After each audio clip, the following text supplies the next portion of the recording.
On the the first page of the notes, there are some outlines which come straight from Lama Tsongkhapa's graduated path, the Lam Rim. In the middle, there are the 6 disadvantages of not remembering impermanence and death during our life. The first is listed here. We will forget to practice Dharma, thinking that our life will go on forever, so we'll always have time to practice. Second disadvantage is even if we remember the importance of practicing Dharma, we procrastinate, and so we just don't get around to actually doing it. And as you know, the meaning of practicing Dharma is to consciously train our mind to be in a virtuous attitude, a non-harmful, benevolent attitude towards others, and to constantly be on guard and watchful for our mind slipping into selfishness, self-centeredness and non-virtue, and to prevent those thoughts from taking over, and also to purify past negative actions that we may have done. So this is the essence of the spiritual path and the meaning of practicing Dharma.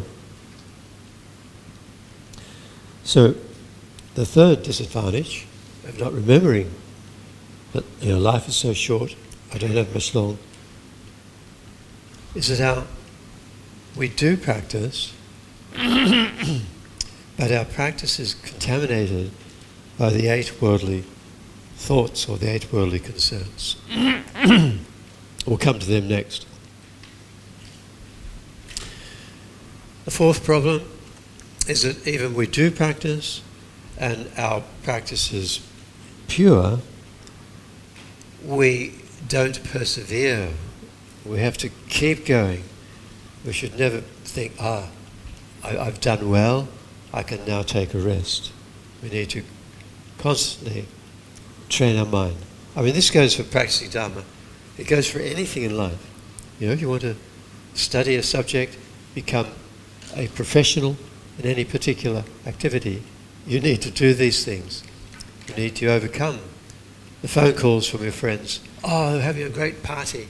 Come, don't study tonight. And so our motivation is pure to practice, but we don't persevere. We easily take a break. We need to take breaks. Taking a break is one of the Bodhisattva's practices, to know that when our mind has reached its tipping point, if I push too hard, I'm going to totally lose it, maybe go crazy or whatever. So Bodhisattva's skillful practice is to take a break when our wisdom tells us it's time to have a break. So normally it's not wisdom telling us, it's self-centeredness, attachment telling us you need a break. I mean, it's hard. It's hard to really know what to do at times. My teacher, Geshe Chama Techo, I remember once he said to us that when you're practicing Dharma, it can be very confusing. Do I do this, or do I don't do that? Or just how far should I go? And we end up sort of being a bit paralyzed and not being able to do much at all. But he said, he gave them as practical advice. He said, if you have a thought to do something, and there's a certain amount of, pleasure, self-benefit in that action, but there's also benefit for others. So he said, weigh up the effects of the action you're thinking to do, And if the benefit for others is greater than the self-benefit, for me, then do it. But if the benefit really, I'm doing it more for me than for others, then don't do it. Yeah. So we have to be practical and relaxed in Dharma practice. There are I know of so many examples of people who are much too tight, very strict, lay people, ordained people, really, really strict. And apparently, wow, so pure, taking precepts every day, doing all this. But these are not always, but often they're the ones who just throw in the towel. Monks, nuns, disrobe, because they've been too tight. Then there are others who are too loose. They're just not tight enough. So I think in the Lam Rim it says practicing Dharma should be like playing a stringed instrument where the strings, to get that beautiful sound, is not too tight, not too loose. That's how we should be with our mind. It's really good advice. Okay, the fourth disadvantage of not remembering death is that we do vulgar or negative actions. We accumulate strong negative karma, which makes us unsuitable to achieve liberation or even a happy rebirth. And finally, when we do approach death, then we have so many regrets at having wasted our life. So the 6 advantages on the other side of that table. The first is our actions, by remembering impermanence and death, our actions become purposeful, we don't waste time. Next, our Dharma practice is very powerful and very effective. Next 3, remembering impermanence supports our practice in the beginning, in the middle, and at the end. And finally, when we do die, we die pleasantly and happily. We're prepared for death.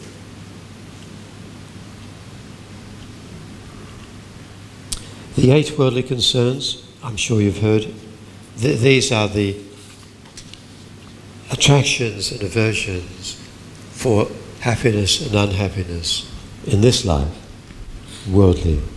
So we need to be familiar with these, because so often these contaminate our apparent Dharma actions.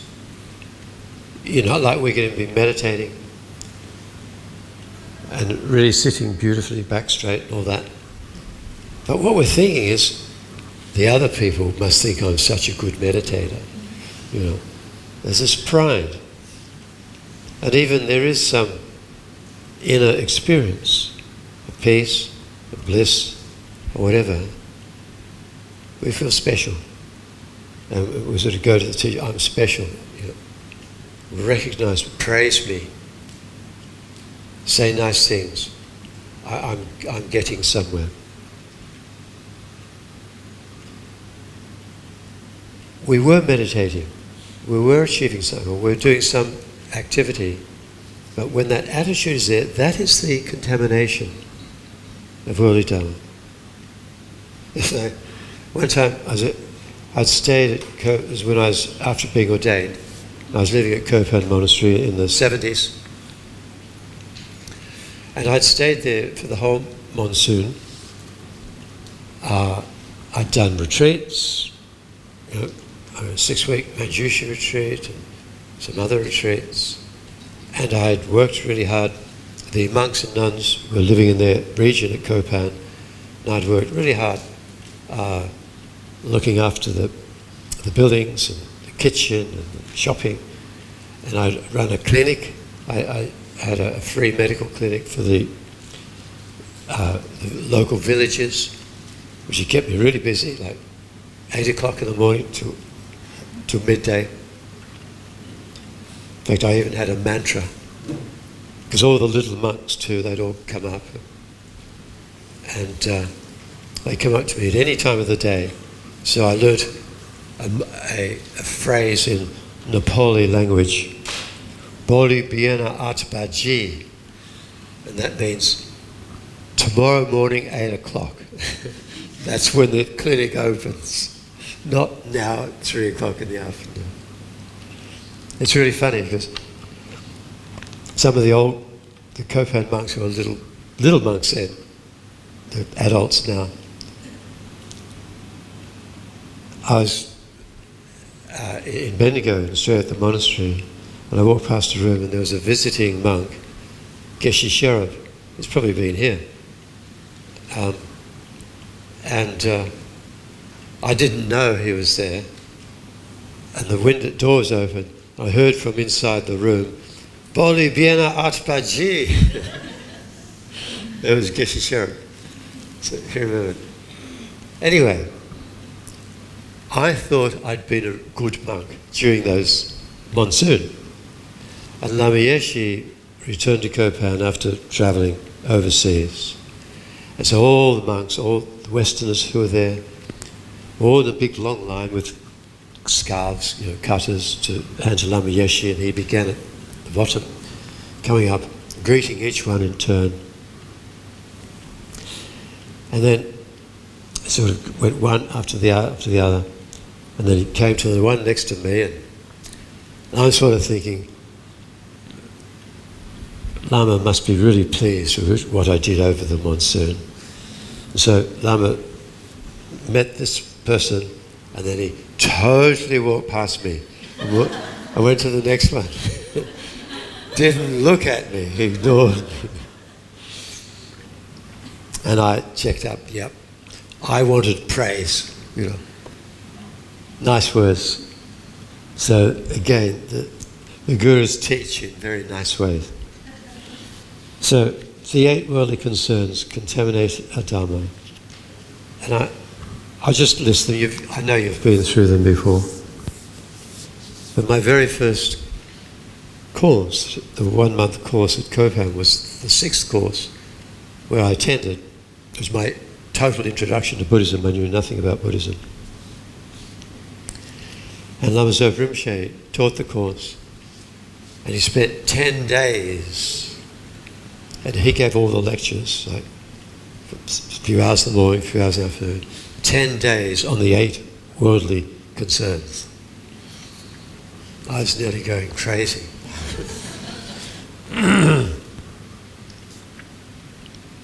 Anyway, these are 4 sets of attachment and aversion. Attachment to material gain, receiving gifts, money, and so on. Just attachment to material things and craving material things. And aversion to not having or losing material possessions. So that pair. This occupies our mind a lot.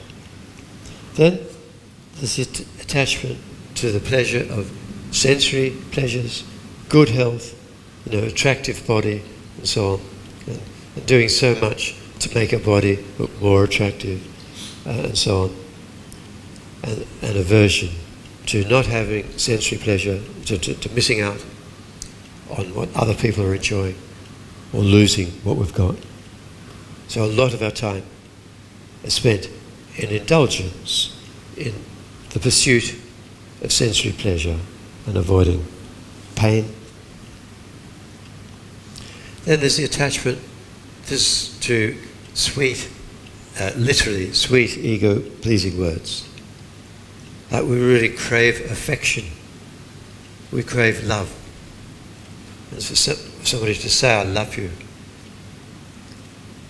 And we have straight aversion to not being, to being criticized and not being loved, to being rejected or losing out on the affection of others. I often, I say that when we're little babies, we're so helpless and we rely so much upon our mother who, I often say, she nourishes our body with the milk from her breast, and she nourishes our mind with the love from her heart. And that's really true. Little babies, little children need affection. Even scientifically, we've shown that young children deprived of affection and love, even their physical growth is retarded, and the psychological development is impaired through the mere lack of love and affection. So, receiving love is a type of nourishment, as is the milk from our mother. But we're all weaned from our mother's breast, but actually we're not, many of us, most of us, are not weaned from our mother's heart. And as we grow up more and more, we're still craving the affection and love of others, recognition. And so, of course, we modify our behaviour as teenagers and as adults according to social norms, but there's still, we haven't been weaned. And even as adults, our happiness is very much dependent upon affection. It becomes harder and harder. And we even our partners, we start seeing partners as mother substitute or father substitute. Not as another independent person like myself, an adult, but a substitute from whom we demand affection and attention. It's so complicated. We know the relationships and so on. But there is this fundamental craving. And very often we live our whole life still in need of recognition. We want our Lama to pat us on the head and say, good boy, good girl, done a good job. And so I think really maturing as an adult is to wean ourselves from the craving for love and affection. And how do we do that? How do we maintain our self-esteem, our self-confidence, and so on? By giving love to others. By being genuinely affectionate and kind to others. There is no greater boost to self-esteem than doing that, without demanding anything in return. Genuine, outgoing love and compassion. We all need self-confidence, self-esteem. But until we mature, until we grow up, and remaining always reliant upon others, we will always be doubtful about our inner quality, whether we're a good person or a bad person. We want others to tell us that. Or we want our bank account or our beautiful big car. I was reading about the latest Lexus car. Anyway, but built very much just for personal comfort, but as an illustration, here am I, my lovely car. But that's not enough. But just giving food to a hungry animal and rejoicing in a bird or something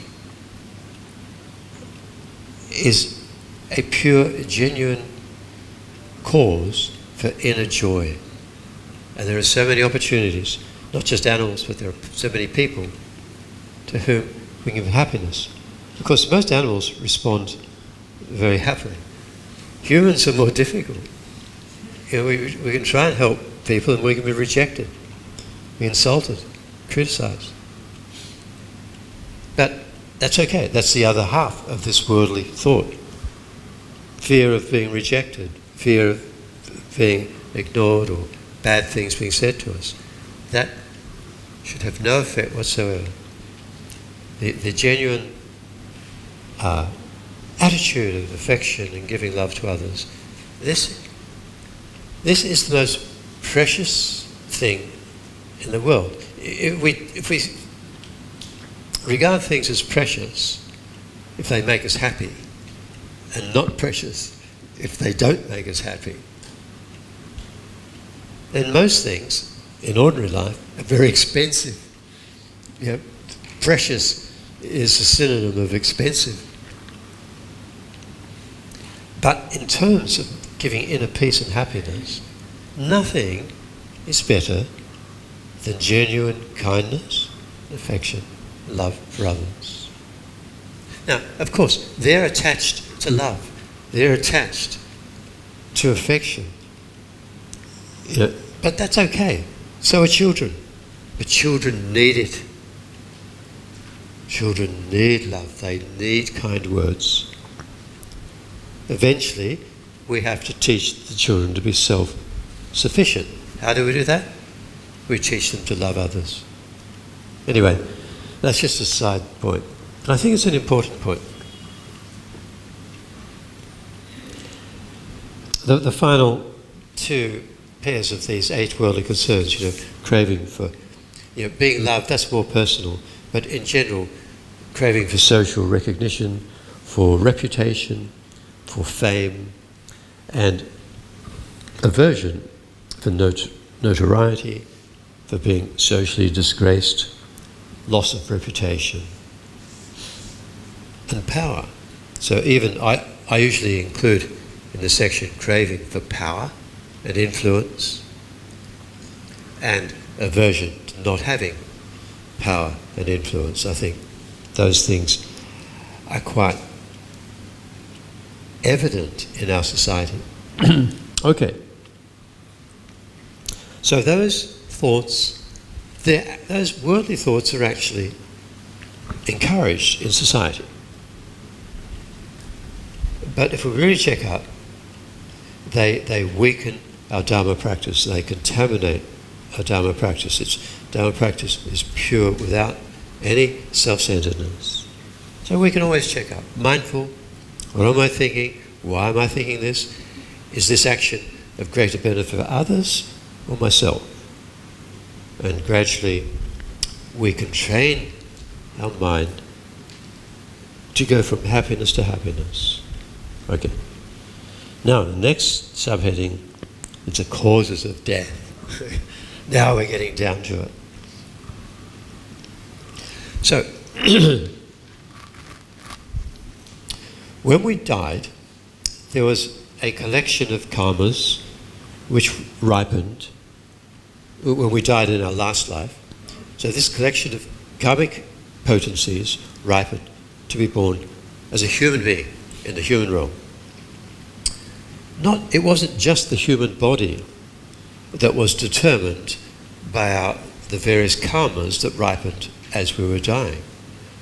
Also, the duration of life of that human body is a karmic ripening that occurred when we died in our past life. In other words, we were all born with a karmically determined lifespan. And that lifespan cannot be changed. It could be, we could even die in the womb, so it was very short, or soon after birth, or as a toddler, or as a teenager, middle age, old age. But we do have a karmically determined lifespan. And when that karmically determined lifespan is finished, that's the end of the line. It can't be increased. Now we do have long life practices, long life mantras, long life practices, initiations. And these are important because we can die before our karmic lifespan is up. Through different situations, it's possible to die earlier. So the benefit of the long life initiations, the long life practices, is to reduce the power of those other circumstances which can cause us to die before our lifespan is up. Right? Now this is according to the sutra teachings of Buddha. There are tantric teachings, tantric practices, whereby we can extend our life. We can almost, doing it properly, we can overcome death altogether. But not talking about those profound tantric practices. In general, we can't extend it. Okay, so the first cause of death is exhaustion of karmic lifespan. Another point here is that when the karmas ripen in our last life, as we were dying, for this human life, not only was our lifespan determined, but our gender. We have a karmically determined gender, to be male or female, also ripen at the time of death. And this is evident, but we'll talk about the bardo, or the intermediate state, in more detail later on. But as soon as we die in this life, we experience this dreamlike bardo, or intermediate existence between one life and another. And already, in the bardo, our future gender is determined. So we'll have a male aspect or a female aspect of the future life. We'll come back to this point when we talk about the bardo. The second cause of death is the exhaustion of merit. So in particular, the karmic merit to obtain the necessities for survival, such as food, clothing, or shelter. So through negative karma, although we still have the potential to live longer, but we don't have the potential to get what we need right now, the right food, the right medicine, whatever we need to stay alive. And so we die. The unused lifespan is not lost. That is a virtuous karmic ripening, and that will be experienced sometime in a future life. The third condition that is associated with an untimely death, that is associated with death, is weakening of the life-supporting wind. I'll talk about the winds in a minute, but this is, humans can have an untimely death due to carelessness, putting oneself in danger, or doing things such as that could have been avoided. So these are the examples given in the text: overeating, eating unhealthy or poisonous things, using medicines or drugs inappropriately, and risky behaviour, thinking, I can do that, but we're really not as clever as we think we are, and we put ourselves in a life-threatening situation which we can't handle. So these are more psychological attitudes that attract us to dangerous situations where we can die. Okay.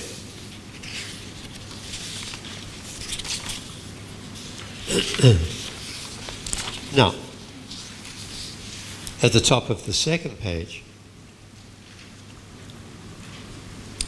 there are stages or steps in the process of dying. So often we hear it in Buddhist teachings. If we ask, what is a human being? Then it's an interesting question. What is a human being?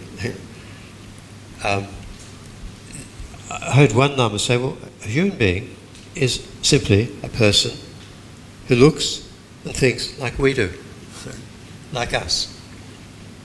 Conventionally, we're human beings. And our type of, there can be humans of different aspects. We talked about them last weekend. The first humans in this world had bodies of light.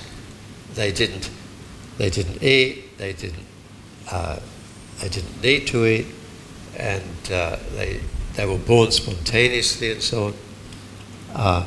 But our type of human is somebody who looks at and thinks like us. So a human being has a body like ours and a mind like ours. So the body and mind, looking like that, that's what we distinguish as a human being. So if we look in more detail, Buddha said, well, a human being has these 5 collections or aggregates. One is a collection of physical qualities, our limbs, our trunk, our organs, and all the components of the body. These all collectively is the form aggregate or the body aggregate of a human being. Then there's the mind. And so Buddha distinguished particular aspects of mind. He said there's all the feelings. The feelings refer to the mental experiences of happiness, unhappiness, a neutral feeling. Sensory and mental consciousness. And then there's the collection of discriminations or recognitions. And this is the mental activity which is able to discriminate or distinguish between different things.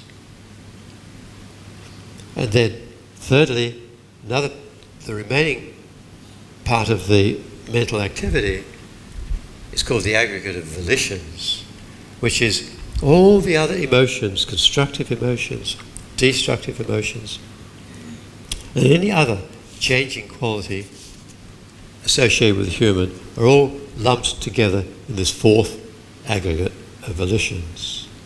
And finally, there's the 5th aggregate of consciousness, which refers to the collection of the 5 sense consciousnesses and mental consciousness, our 6th consciousness. So the 5 aggregates. And as I mentioned last weekend, why did Buddha distinguish? Like there are 51 mental factors, and feeling and discrimination, those are 2 of them. Why did Buddha separate those out from the other 49? Why aren't there 52 aggregates?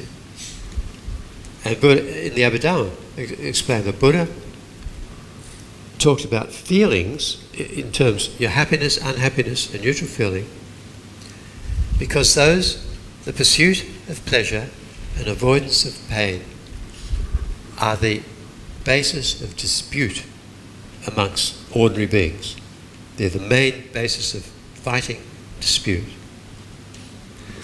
And discriminations, this is this, that is that, are the basis of dispute amongst scholars and monks and nuns.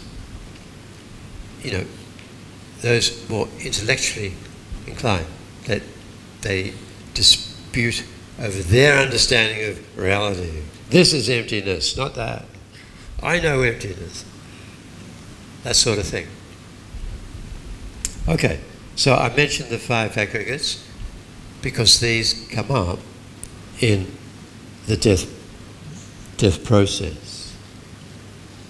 Now, secondly, we can also look at the body and mind from the point of view of gross, subtle, and very subtle aspects of body and mind.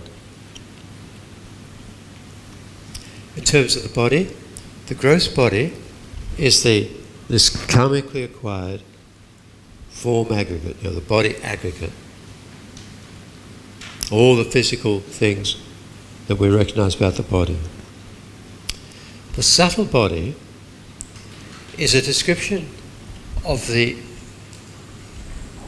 more subtle relationship between the body and the mind. And in the tantric text, there is a description of channels within the body through which subtle physical energy called wind flows And this flowing wind is always associated with consciousness. So there are three entities in the subtle body: channels, drops, and winds. These are physical entities. They are not composed of atoms and molecules.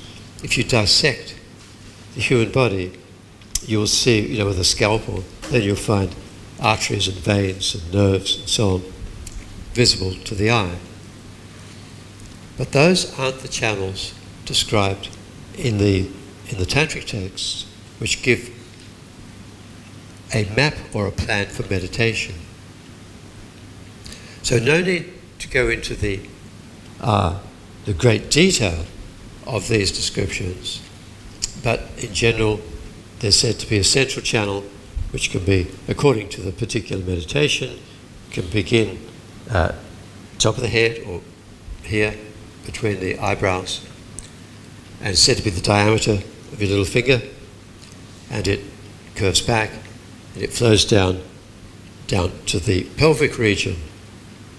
And there are two side channels beside it, and at different points along that central channel there are radiating channels which branch and rebranch and so pervade the whole body. This is the general picture. So this is what we call the channels. Those branching points with the radiating branches look like a wheel, the spokes of the wheel. So the Sanskrit word is chakra, chakra meaning wheel. There are many different types of chakra. The five main ones: the crown chakra, the throat chakra, heart chakra, navel chakra, and the lower chakra. So these are the major points. Within those, so the central channel, I said, is the diameter of your little finger. The others are smaller diameter. At the chakras and on the inner lining of the channels, imagine if I had a glass of like really cold water, then on the outside of the glass you get condensation of moisture, little droplets of moisture will occur. So mostly the chakras, but also on the inner lining of these channels, there's bindu. Sanskrit is bindu, which in English we translate into drop or droplet. And those, they're red, derived from the mother, and white, derived from the father. So these are scattered on the inside of the central channel. So that's what the drops refers to. And in the hollow part of the channel are the winds. These winds are the most subtle aspect of form, of matter, and they're material, but again, it's more subtle than atoms and molecules. But this wind energy is associated with consciousness, whether it's a sensory consciousness or mental consciousness. Whenever the mind is active, there is the movement of wind energy. Also the drops. Whenever the drops are moved by the wind energy itself, then that is also associated with mental experience of bliss. Okay. Now, the mind, we're still, the very subtle wind is called the most subtle wind of clear light. And that is the wind energy that always abides in the center of the heart chakra. Now, the mind has gross, subtle, and very subtle as well. Gross mind refers to the 6 main or primary consciousnesses and the 51 mental factors. that I mentioned. The mental factors include, ever-present ones. We've already mentioned two of them: feelings, discriminations, intention, mental engagement, and contact of the mind with its object. And then there were virtuous mental factors. There are afflictive mental factors, primary and secondary, and so on. So that's all gross mind. By the way, if you have a question at any time, you're welcome to ask. Subtle mind refers to the subtle visions which occur during death. When we are awake and alert, the wind energies are flowing in the periphery of this branching channel system that pervades our body. And they're associated with physiological functions, which we'll talk about. Even when we're awake, there are times when we're very alert and active, and times when we're becoming drowsy. So what's happening is that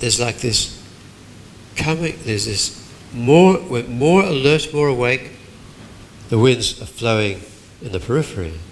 As we become drowsy, they tend to be contracting inwards. And then that process of alertness and drowsiness, that goes in cycles. And there are times when our drowsiness becomes stronger and stronger, and then so the winds are coming closer and closer, and we fall asleep. So falling asleep is associated with the winds leaving the periphery. The winds no longer flow through the eyes, the ears, nose, tongue, and touch. So as we go to sleep, we progressively lose our sensory awareness. The sense organs are not functioning. Not completely. So during sleep, there's also the expansion and contraction in a more subtle way. In very, very, very deep sleep, the winds are very, very gathered in towards the central channel. Not in the central channel, but towards. When we start dreaming, the winds start to become more active. And then maybe go back to deep sleep and dreaming. So there's similar fluctuation of alertness and dullness even in sleep. Dying is just the same process. When we die, just like going to sleep, the winds come in and in, but they keep going. They enter the central channel. So, just briefly, subtle mind refers to when the winds are flowing down, there's a white, red and black visions. So these occur during death when the winds start flowing down from the top of the body into the crown chakra, go down towards the heart chakra, and there's a white vision. And that's then the winds from the lower part of the body coming up and they're flowing up towards the heart chakra. And you get the red vision. This inner vision occurs in the mind. It's not eye consciousness, it's mental consciousness. And then all the winds come together at your heart chakra and you get the black vision. And after the black vision, all the winds have absorbed into the heart chakra, and the most subtle mind is called the mind of clear light. So remember, the most subtle body is the wind of clear light. Clear light refers to the mental experience at that time. The clear light, said to be like at night before dawn, when the sun is below the eastern horizon and there's just a hint of light in the black night sky, indicating the sun is going to rise. but very faint. So that's a clear light. So at that point, that's the final moment of death, there is the most subtle wind and the most subtle mind. Now remember, I said that the wind is supports the mind. So what you have at that point, at that final moment of death, is the clear light experience, the mind of clear light, and the wind, the clear light wind which supports that mind.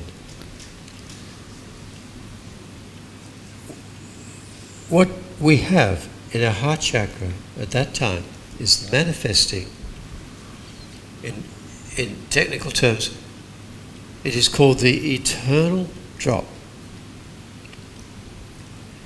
Now, it's called eternal because this has existed since beginningless time and will continue to exist endlessly into the future. So it's eternal, truly, for it was never created, it will never be destroyed. It is present now in the middle of our heart chakra, but we're not aware completely. No, it is far, far, far too subtle. Unless we're a meditator, we can't recognize it. So even though it's eternal, no beginning, it changes moment by moment. So that means impermanent. The meaning of permanence is not changing moment by moment.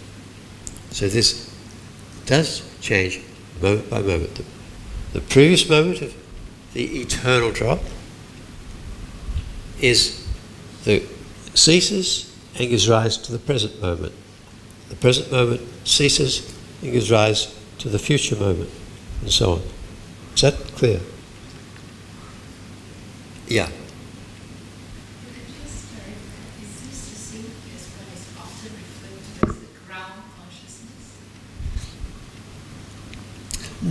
No. Well, look, it depends. The alaya, or the ground consciousness, is in the Chittamatram presentation of tenets, refers to a more coarse type of consciousness. But I know that our friend Alan Wallace, who you probably met, Alan Wallace, who does talk about the ground consciousness, I think in his terminology he could be referring to this. Yep, just terminology. Okay. So that's just a preview, right? So we can understand this process. It's so important. Not, of course, the Lam Rim, the graduated path, is actually a preliminary practice for Tantra, for the Vajrayana. The final outline of the graduated path is Vajrayana, which means that all of so many outlines prior to that have led up to the final outline. So actually, the Lam Rim, which people say, oh, I've heard Lam Rim, why don't you teach me Tantra? It is Tantra. It is a preparation of the mind for Tantra. You cannot enter the Vajrayana without renunciation, without bodhicitta, without understanding emptiness. And of course, this particular description is not overtly, expressly given in the texts, but in the commentaries, it is there. So the 5 root winds that support mind and bodily functions. So I've mentioned the channels with the winds flowing inside them. We can look, there are 5 main types of wind activity that support the mind and bodily functions. So the first is called the life-supporting wind. So this wind it's associated with staying alive, with breathing. And it supports the 5 senses and is based at the heart. So this life-supporting wind, in supporting the 5 senses, it gives rise to the wind energy which flows through the eye organ when we have eye consciousness, through the ear organ, with ear consciousness, smell, taste and touch. They're often called the 5 secondary winds, the winds associated with the 5 sense consciousnesses. So they are all derivatives of the life-supporting wind. So at a gross level, the life-supporting wind is associated with the 6 main types of consciousness, and the 51 mental factors. At a subtle level, it is the life-supporting wind which is associated with that white vision, the red vision, and the black vision, and finally, the clear light. It is that clear light wind, that most subtle wind, is the life-supporting wind at the heart chakra. Then there are other more, more coarse winds can be described. These are all associated with mind and with bodily or physiological functioning.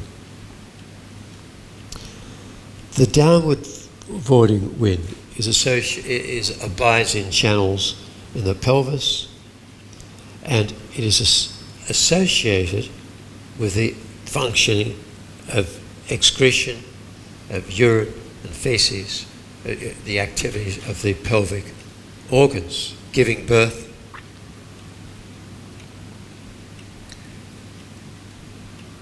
So as wind is inseparable from mind, then we know that there are certain medical or psychological conditions where it's maybe difficult to pass urine or so on, where there is dysfunction of the organs of the pelvis associated with mental anxiety or mental activities. So the movement of wind is associated with mind. If there's anxiety, the wind can't function properly.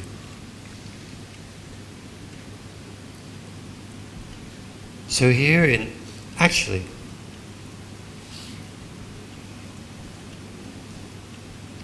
is an important medical point. I think from Eastern medicine, from the Ayurveda, Tibetan medicine, Chinese medicine, there's recognition of acupuncture points, of pressure points, and certain activities which Western medicine just rejects. But there is a valid basis for these various therapeutic methods associated with stimulating or blocking or manipulating the flow of wind energy in the channels which is associated with mind. Okay. Third is the upward moving wind, based on the throat chakra, and associated with the activity of the upper part, the swallowing, speaking, the mouth and the tongue. And also we know that if there's, say, giving a talk, somebody's anxious, well, their voice gets high-pitched, or they can't talk. They have difficulty in formulating words. So again, this a psychological disharmony, anxiety, is inevitably associated with disruption of the smooth flowing of the wind. And so there's impairment even of speaking properly.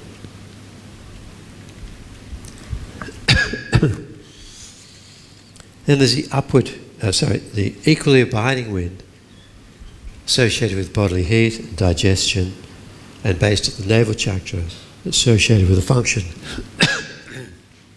of the digestive organs. And in Western medicine, we call certain disorders psychosomatic.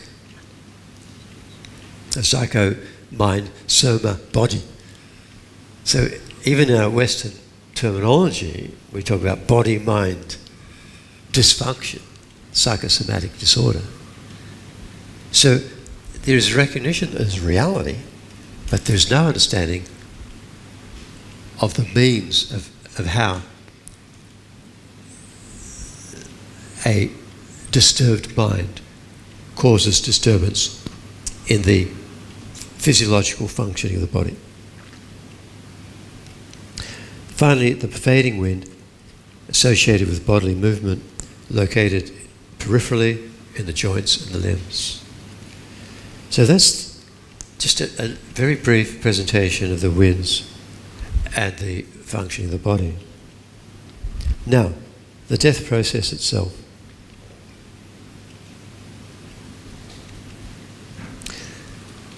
The description, and this does come in the Lamrim, is that there is weakening, or sometimes the term absorption is used, of the 5 aggregates. So in terms of those 5 aggregates, body, feelings, discriminations, volitions, and consciousness, the most coarse, or the gross, is the body aggregate, the form aggregate. Weakening means that the power of that particular aggregate weakens, becomes less, and it seems that the next becomes more dominant. But it's not that the feelings will become dominant, it's just that as the body aggregate weakens, the feeling aggregate becomes, there's the next one. So we say absorbs. The term absorbing into. So death can, as I've already mentioned, during normal life, the winds are peripherally active and then contracting with alertness, drowsiness, and then more gross, awake, asleep, and even during sleep, dreaming, not dreaming. So yogis, meditators, who are aware of their mental experiences, they can be aware that death is approaching 6 months before there are certain mental signs of this expansion, contraction. And this becomes more pronounced as we approach death. We're talking about somebody who's reaching the end of their karmic lifespan, so they're probably becoming progressively weaker and ending up more time in bed, and they're just dying a so-called natural death, as opposed to sudden death in a car crash or something. So a meditator can be aware that something's going on, death is coming, and so they clean up their affairs, they pay their debts, they purify the negative karma, and they get ready. They're quite okay about it. So for somebody like ourselves, we're not meditators, but we are dying. So we're probably in a bed at home or in the hospital. And the first thing that weakens is the body aggregate. And the indications that this is happening is that the dying person, their limbs become thin and weak, difficult to move, difficult to hold a cup or anything. We've all seen this. The next indication is that the mirror-like wisdom. Now, our mind has a mental factor of knowledge. And knowledge has 5 basic qualities. We call the mirror-like, the wisdom of equality, the wisdom of individual discrimination, and so on. So these basic qualities of knowledge we all possess. And in fact, in following the path, accumulating wisdom on the path to Buddhahood involves the progressive perfection of these fundamental qualities of wisdom which we already possess. They become greatly enhanced and perfected, and the perfection of each of the types of wisdom is represented by the 5 wisdom Buddhas. A lot of texts use the term Dhyani Buddha, but that is wrong. The term Dhyani Buddha was coined, I think by Evans Wentz, who was one of the first Europeans to translate Buddhist texts into English and European languages, German, French, and so on. Actually, there is no equivalent. If you look at the text, Dhyani Buddha isn't there. Wisdom Buddhas is the correct term. And because they represent the perfections of our 5 types of wisdom or knowledge that we already have. Vairocana, Akshobhya, Amitabha, Ratnasambhava, Amoghasiddhi. Right? So, the first of these ordinary knowledges we call the mirror-like wisdom. For us, that is the capacity of our knowledge to realize many objects, such as pleasant, unpleasant, different things, all at the same time. It's called mirror-like because a mirror can reflect many different types of objects simultaneously. So that's the mirror-like wisdom that we possess. So this is represented by Buddha Vairocana. Buddha Vairocana, white, usually white in colour. And so the perfected mirror-like wisdom is the Dharmakaya wisdom that knows the extent of everyone and everything that exists throughout the universe. That's quite a big mirror. That mind, that it knows all that's happening. Amazing. The sign that this is happening is that for the dying person, their vision becomes blurred and dark. They can't see clearly. Dying people say, "Oh, open the curtains, let the light in. I can't see you." Even relatives come, and they just, their vision is becoming blurred, and they say it's getting dark in here, but it's not. It's just their experience. The third thing that happens during this absorption of the body aggregate. I'm suppressing a cough. Might take one of these. Excuse me.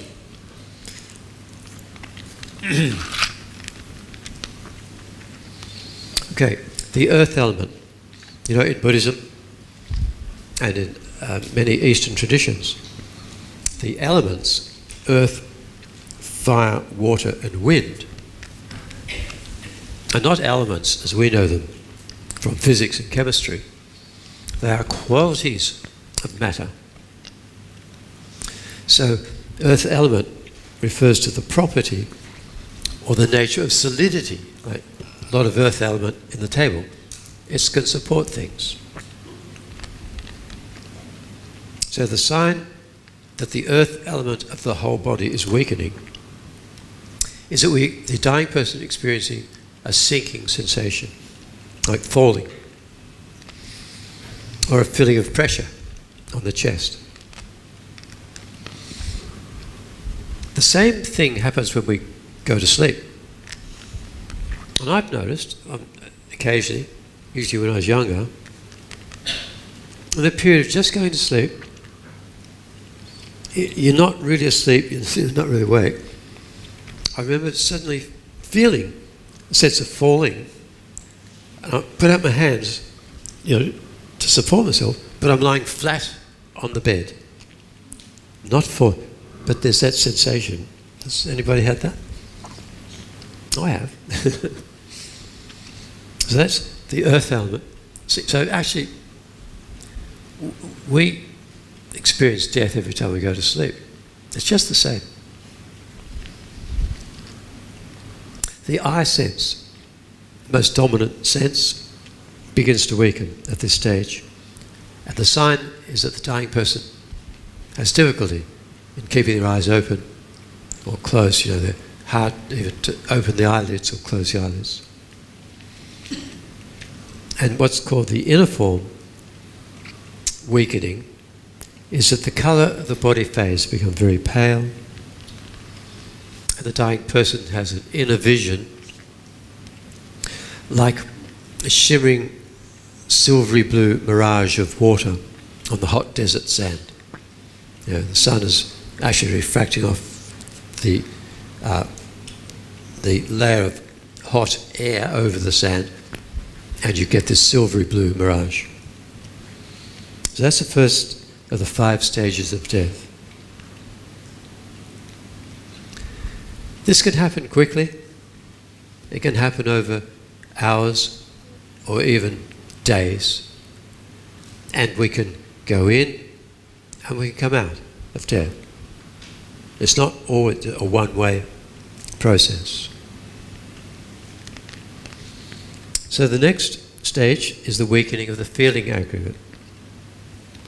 The feelings of pleasure, displeasure, are neutral. In particular, of touch, they diminish. But subtle feelings still remain. The next wisdom is the wisdom of equality. For us, equality means seeing feelings as feelings. Simply, that's pleasure, that's pain. It's a feeling of seeing similarity in things. Patterns. Our knowledge of being able to distinguish patterns. This is represented, the perfection of this mundane knowledge which we possess is represented by Buddha Ratnasambhava, yellow in colour. And so the perfection of this knowledge is the awareness of the equality of everyone as being all sentient beings, as being equal objects of compassion, and all, not only all beings, but everything is empty of inherent existence. So that's the vast wisdom, perfected wisdom, symbolized by Buddha Ratnasambhava. The water element, the next coarsest element, begins to weaken. Water element refers to the function of cohesion, holding together, and fluidity. The sign of this happening is the dying person. They stop sweating, they stop producing saliva, stop producing tears. These begin to dry up. And the dying person can complain of a very dry mouth. And nurses, working in hospitals, nurses have told me that they recognize these signs in dying people, and it's accustomed to when a dying person complains of dry mouth, they give them a little piece of ice to suck on, and that helps, that alleviates temporarily what they're experiencing. The ear sense begins to weaken. Very difficult for the dying person to hear. You have to shout into their ears so that they can understand what you're saying. The inner sound stops. So that, many people have the tinnitus, that ringing in the ears. Finally, the doctors couldn't stop it, but this time it stops. Relief. But you're dying.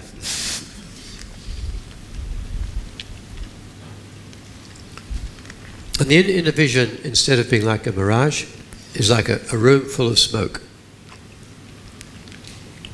I've experienced that one too. When I was very young, I don't know, 6 or 7 years old, I had a dental procedure, not on my teeth, but on my gums. And I remember so clearly that when that was over, the dentist had stitched it up. I stood up from the dentist's chair and I wondered why the surgery was full of smoke. And then I fainted. So when you faint, it's the same process as dying, same process as going to sleep. I could, even now, like so many years later, I can still see that surgery full of smoke and wondering, really, what is going on? So it happens. Even though my eyes were open, the smoke was experienced not by my eyes, but by my mental consciousness.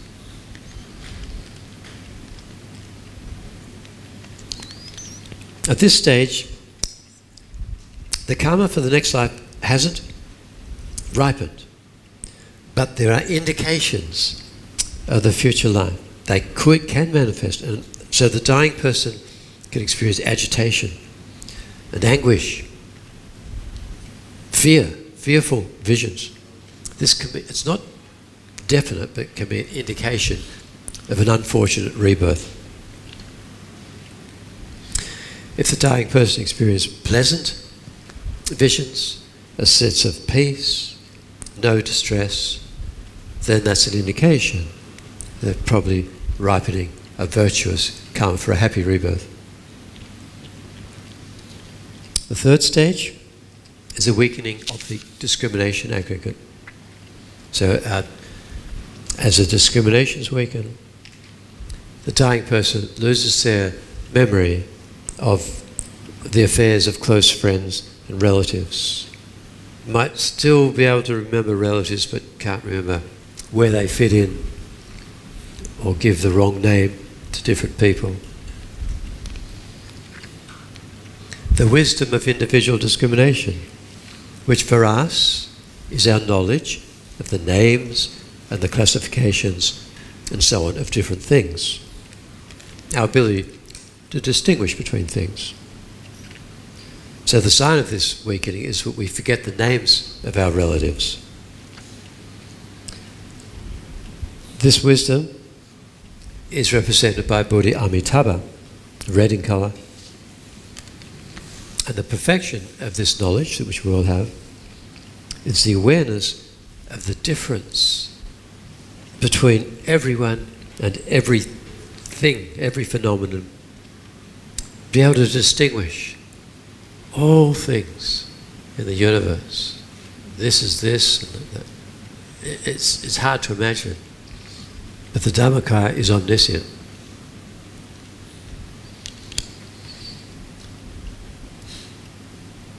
The fire element begins to weaken. Normally the function of fire element is ripening or digestion.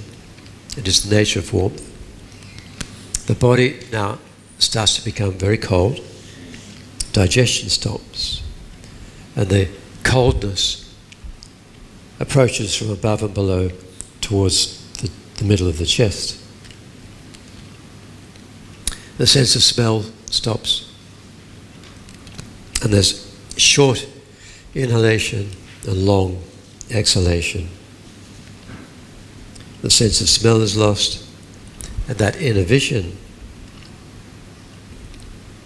which has been like smoke, now becomes very, very dark, and it's like at night if you poke a fire out in the open and the red sparks rise up in the blackness. So there's this inner vision of red sparks in black background. This third step of death, this is when our mind ripens the karma for the next life. This is crucial. We still have a degree of capacity to discriminate, to distinguish between virtue and non-virtue. We still, even at this point, therefore, as we have that capacity, we have the ability to consciously put our mind in virtue and abandon non-virtue. That is of vital importance, because at this time, the karma for the future of life is going to ripen, and only, let's say, a happy rebirth comes from the ripening of a virtuous karma, and a virtuous karmic propensity or seed can only ripen in a virtuous state of mind. And a non-virtuous karmic potency, which leads to an unhappy rebirth, animal, hungry ghost, or hell being, can only ripen in a non-virtuous mind. This is of critical importance. This is where we can determine our future life, because if we can distinguish between virtue and non-virtue through having learnt about it in our life and having practiced establishing our mind in virtue and abandoning non-virtue during life, now we can consciously maintain our mind in virtue. And no matter how much negative karma we may have accumulated, that cannot ripen when the mind is virtuous. And of course, the most important virtue is our relationship with our teacher, our guru, our Dharma, the Buddha, who represent Shakyamuni Buddha. If we can maintain our mind in refuge, in Guru, Buddha, Dharma, Sangha, can't be reborn in the lower realms. Cannot. Because the negative karma can't ripen. But if we lose it, and we let anger, attachment, pride, jealousy, a disturbing emotion manifest, no choice, lower realms. So, difficult to do it when we're dying. We must train our mind in Dharma now, when in a way we are dying, but it's not as bad as this point. So here, after this, as we enter the fourth stage of death, the karma has ripened, but the mind is becoming more and more subtle.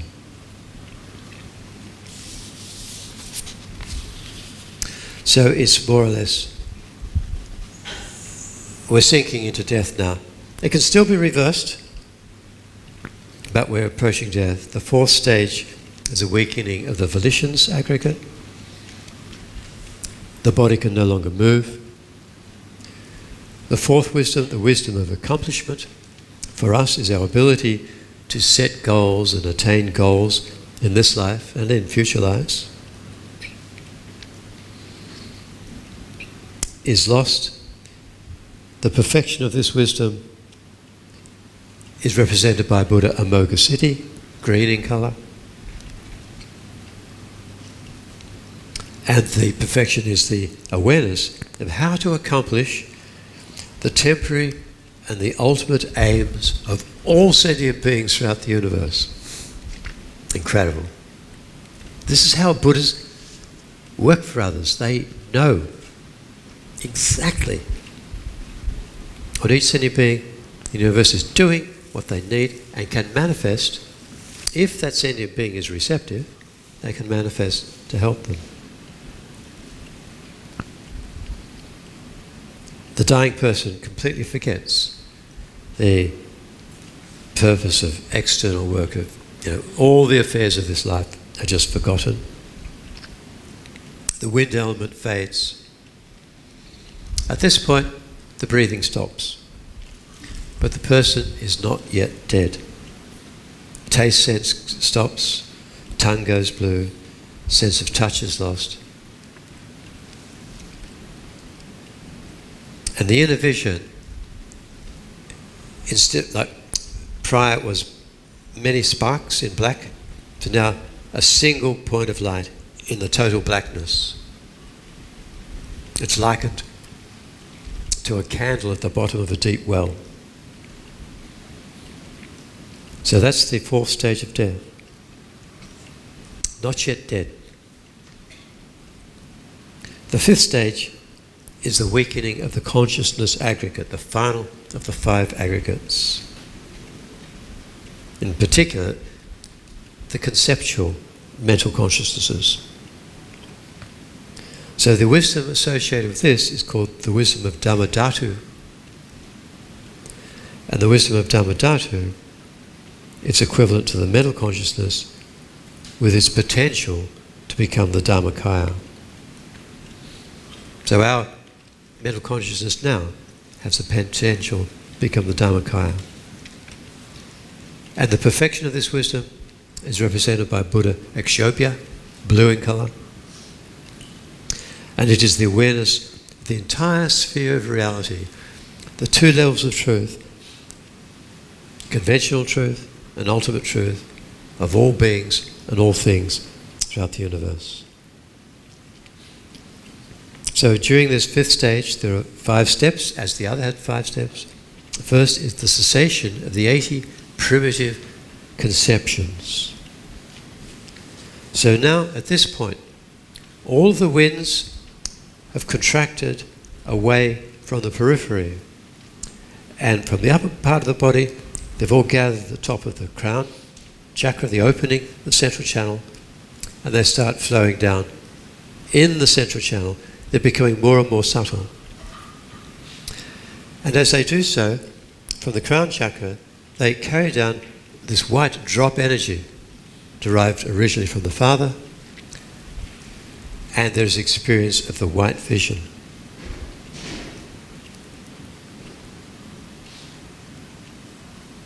There are 80 primitive conceptions. The coarsest ones, 33 coarsest ones, cease at this time. The examples of these are thoughts, primitive, instinctive thoughts of repulsion, sorrow, fear, hunger, thirst, and protectiveness. These cease.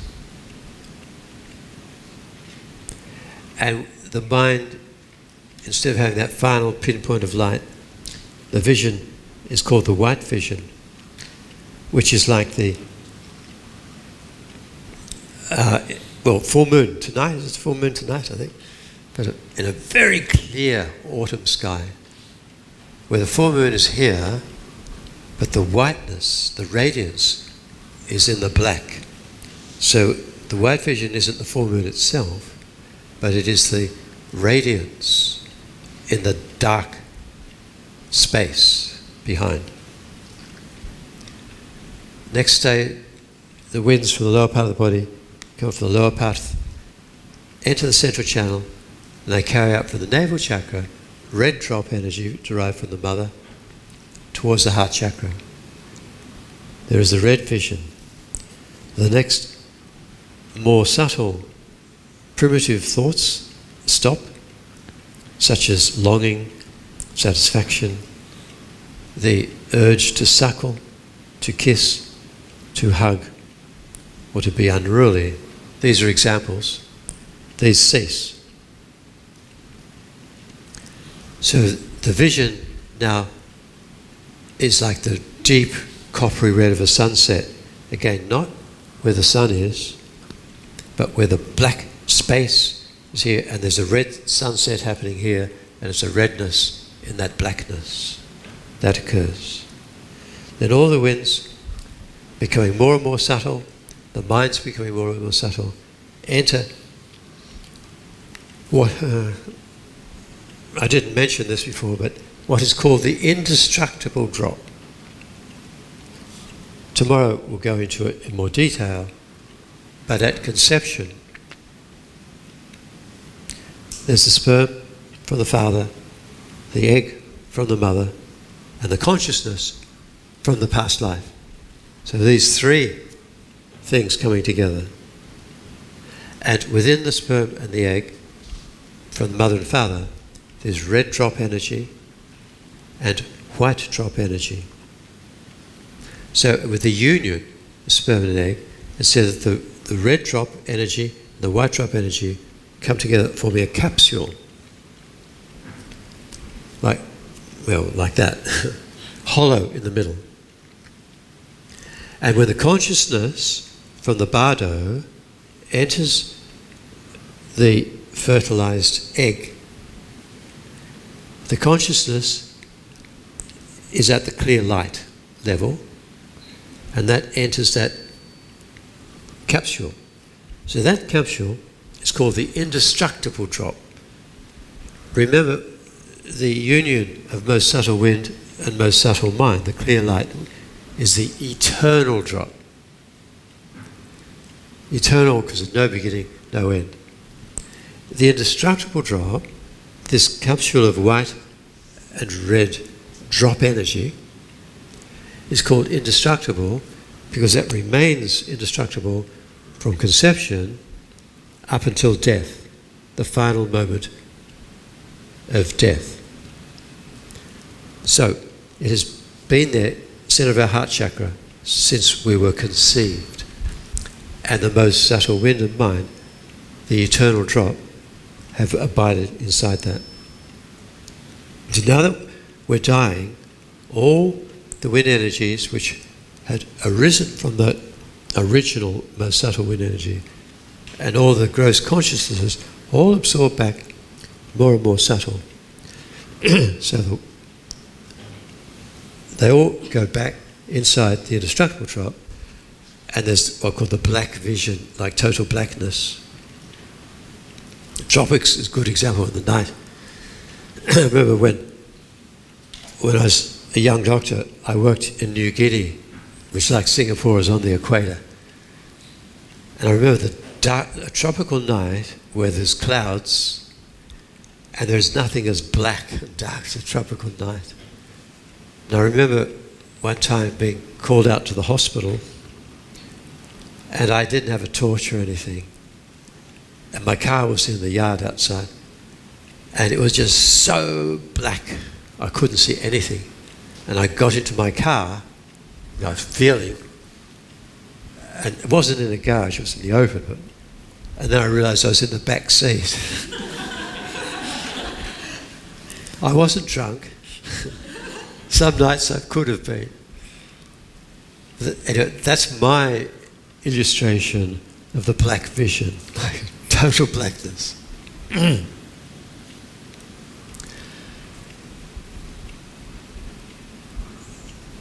At the black vision, the most subtle visions cease. And illustrations of boredom, indifference, and laziness. This is a gross laziness, it's a very subtle type of laziness. So this is all happening after we stop breathing. It can be happening like that, or it can take up to 3 days. Then there's a slight movement, slight separation, and the final vision of death, the clear light vision occurs. So you have this indestructible drop. And that is the final, you're still alive, but with the slight separation, then the mind, the eternal drop, separates from the body. And it's said that the white substance goes down and exits through the sex organ, and the red substance exits through the nose, or a sign of blood or red mucus of the nose indicates that has happened. And immediately the next life begins. The bardo, the intermediate state, begins. And so the eternal drop becomes more coarse, and due to that karma, which are ripened during absorption of aggregate discrimination, the bardo being, the intermediate state body, has the aspect of the future life. If the karma to be human ripened, it'll look like a small human, size of a 6-year-old child. Animal, it'll be aspect of a horse or a fish or whatever. Okay, so that is the sequence of the 25 steps during the death process. Tomorrow we can talk about this again and learn a bit more. So that's enough for today. So there's more to come, but what we've done today, we have discussed a very important aspect of the Buddha's teachings and how to practice Dharma and how important it is to practice. So let's dedicate the positive energy of today to all sentient beings by thinking that through this positive merit that collectively we've created, may we all achieve the 5 supreme wisdoms represented by the 5 wisdom Buddhas, Buddhahood, and with that vast knowledge, may we repay the kindness of all mother sentient beings by forever being there to answer their call when they cry out for help. I will be the one who will help them.